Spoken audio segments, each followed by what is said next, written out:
A zašto ne bismo napravili najbolje krofne na svetu? Slatke, šarene i najmekše ikada. Idemo na pripremu. Treba nam toplo mleko, u koje dodajemo instant kvasac i malo šećera. Promešamo i ostavimo 5 minuta. Kvasac je oživeo. Dodamo jedno jaje, izmutimo i sjedinimo. Danas mi pomaže mini pekara. Prespemo tečne sastojke i sada je vreme za brašno. Treba nam tip 500. Malo soli i start.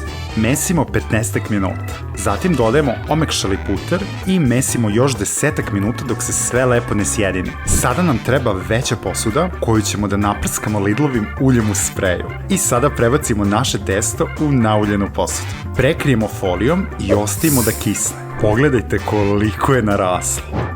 Vreme je da ga umesimo. Uzimamo klagiju i razvijemo testo u pravogonik. Sada čašom kreiramo krugove u testu. Dodatno napravimo rupicu u sredini za dobro poznati izgled krofne. Prebacimo ih na papir za pečenje, prekrijemo čistom krpom i ostavimo pola sata. Ok, spremne su. Prebacimo ih direkt u vrelo ulje. Ostavimo minut i po. Okrenemo i ostavimo još 1 minut. Gotovo.